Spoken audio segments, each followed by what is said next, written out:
And I can feel your body shaking of every single touch. That's just how it goes. That's how it goes.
Hello mga karespeto, isang bago na namang video ang ating panonoorin at sana bago mag-start ang video na ito ay mag-subscribe kayo sa aking channel na J Respeto.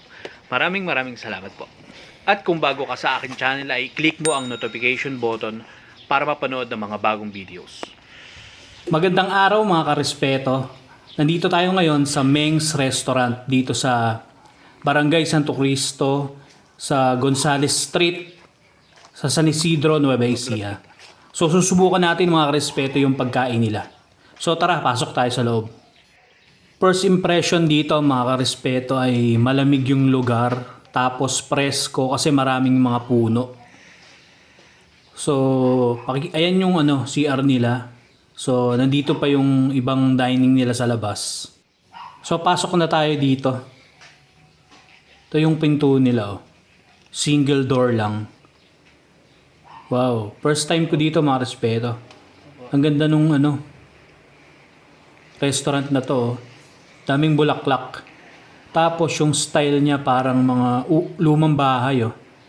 Tingin mo yung niya, ceiling sa mga lumang bahay. Tapos maraming mga halaman. Maganda siya mga respeto dito sa loob. Tapos meron pa siya ditong kainan sa gilid eh. Sa likod nito. So pakikita ko rin sa inyo yung kainan. So ayun yung labas dito sa likod. May kainan din siya. Tapos sa harap. So ayun yung mga maraming mga bulaklak dito. Tapos yung mga niya, chairs and table niya, mga wood. Ito yung cashier area nila.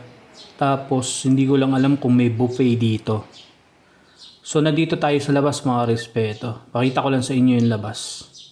So ayun yung niya, harapan. So ito yung mga pwede ka mag-dining din dito, presko. Tapos dito pwede ka mag-picture oh. Ang ganda naman ito. Meng's. Tapos ito yung logo nila, Meng's Restaurant. May mga set meal sila dito mga karespeto. Kung kasama nyo yung family nyo, mas magandang orderin yun, makakamura kayo. Ang in-order nga pala namin yung set B. 1.6 ang pagkain niya ay bulalo, tapos bangus, tapos crispy pata. So ito na yung bangus niya. Malaki yung bangus niya mga karespeto. May kasamang kamatis, tapos bagoong at sibuyas. Tapos ang crispy pata, may side dish pa. Pwede din kayo order dito ng a la carte mga karespeto. Kung dalawa lang kayo o mag-isa kayo, pwede din. May dala din kami ng banana cake. Tapos, ito yung masarap na bulalo. Mainit na mainit pa. So, yan yung mga order namin mga karespeto. Tara, kumain na tayo. Ilalagay ko na lang dito mga karespeto yung Facebook page nila at yung map ng lugar na ito para mas madali yung puntahan. Masarap naman mga karespeto yung pagkain nila dito. At mura pa. Kasi kung sa iba to, aabot to ng mga 2,000 plus eh. So, para sa akin, panalo din ito. So, sana pasyalan nyo to mga karespeto. Ito kasi mga karespeto yung top 10 choices ng mga Pilipino kapag kumakain sila ng mga Filipino food eh. Kapag ganito talaga, ang ulam nyo, sigurado ubos lagi. So, sana nag-enjoy kayo mga karespeto dito sa food trip natin at sana sa susunod ay samahan nyo kaming ulit.